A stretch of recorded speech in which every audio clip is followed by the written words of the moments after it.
Social distancing restrictions on public transport have been ditched effective immediately, meaning airlines can fill their planes to capacity, as can buses, in time for the school holidays.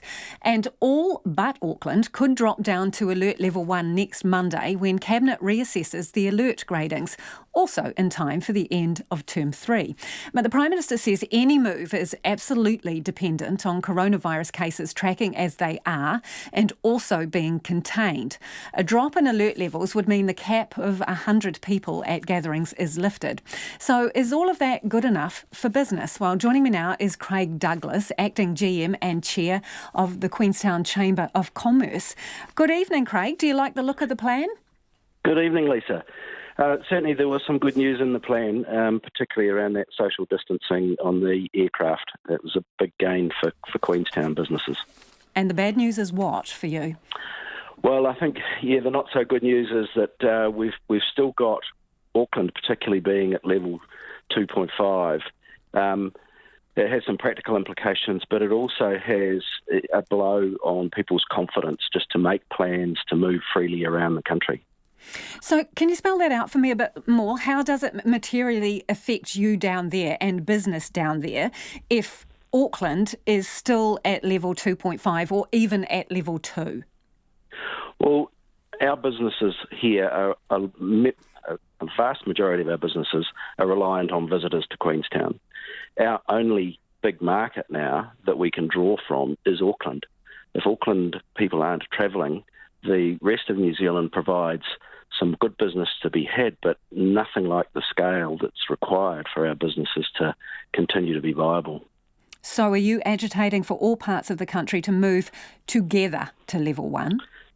We would prefer everybody to be at level 1. That would be a much better outcome for us in Queenstown because it would give people that confidence and that ability to travel without the restrictions, and particularly around big groups and people like that, groups gathering in numbers, conferences and events and those sorts of things aren't happening under this current circumstance.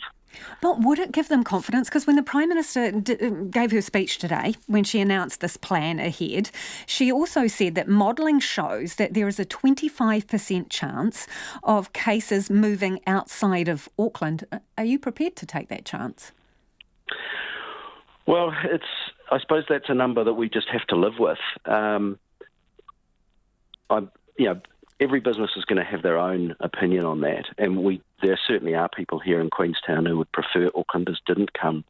But for businesses to operate, we need visitors, they need customers, and so many of our customers come out of Auckland that it's important for us to have them travelling again. So what level of risk are you prepared to tolerate? Oh, look, I don't know how we would even be able to measure that. This is the difficulty that I think everybody faces, including the government in their decision-making, is what is risk, what's acceptable risk. It's such an unknown that it's impossible to actually put a number on that.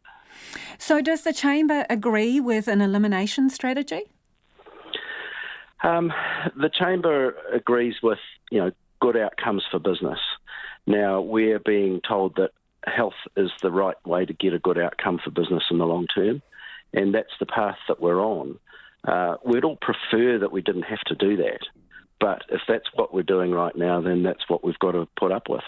So are you saying, basically, well, what I'm hearing there, Craig, is that you're sucking it up because this is what you've been told is the plan, but actually you don't necessarily you wouldn't choose elimination as a strategy if you had a choice. Is that fair? Well, we don't know whether there are other choices. Those haven't been explored, or if they have, they certainly haven't been offered as an option or an alternative to the plan that we're currently following. So what would you like to see in terms of a long-term plan? So obviously we've got a plan for next week. Beyond that, what would you like?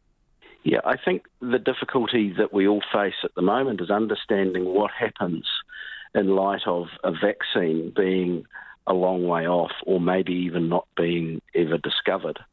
That's the uncertain piece that I'd like to see some answers for. So are you suggesting that there should be a certain degree of tolerance for COVID cases in the community where we can still travel back and forth freely? Well, I don't know if that's a viable alternative, but nobody's ever explored publicly what that might look like and whether that could be possible. So who should be involved in that exploration, that coming up with the plan B, if you like? Yeah, well, I would hope that government are doing that.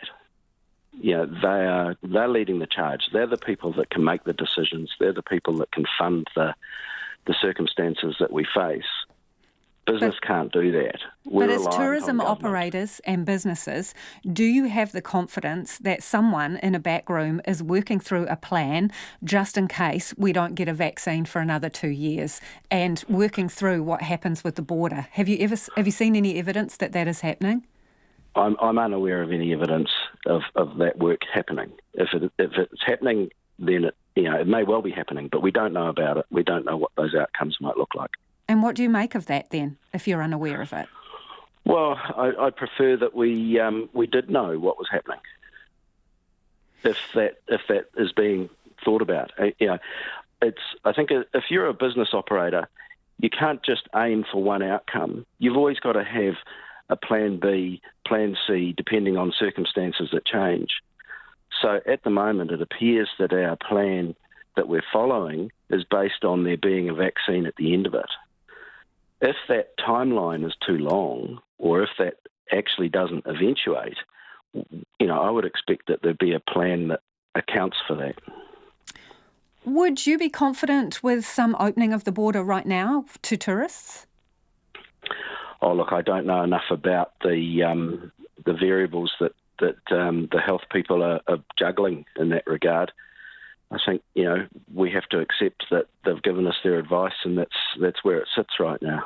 Okay, let me put it another way. We talked about this modelling that says there's a 25% chance that a case of COVID could move outside of Auckland into another region. Could businesses in your area sustain another lockdown? Many of them probably can't. Every day that they're operating under these sorts of restrictions that we have now, some of those businesses will be going backwards. They get to a point where there's nothing left in reserve for them to continue to operate, and so that they will be closing. Different businesses are in different circumstances. There's no one universal outcome that we can expect for all business.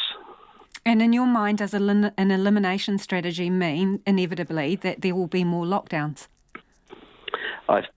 It certainly sounds like that, and that's what we're being told, to expect that we will have the potential of more cases in the community and outbreaks in the community, and for that, the only solution at the moment is to lock down. And would you support further lockdowns? In the absence of an alternative, I don't think we've got any choice but to support them. We prefer not to have them, but how else are we going to deal with it? I don't know. That's the question. Are there alternatives? But we don't know if there are. So for you, in summary, Craig, what's been announced today, is that a bit of, how would you sum it up? Out of 10, 1 being a stellar plan for what happens next? Out of 10, it's probably middle of the road. We got some respite with the public transport not having social distancing restrictions and people wearing masks. That's a big gain for us. But then the offset with that is that we're now another week before we actually know if we're going to be moving a level. And in particular, we know where Auckland might be operating at, because our own circumstance here is one thing, but we're just as reliant on people from Auckland for a lot of our businesses, that whatever's happening in Auckland is just as important to us. Appreciate your time this evening. That's Craig Douglas, who's the acting GM and chair of Queenstown Chamber of Commerce.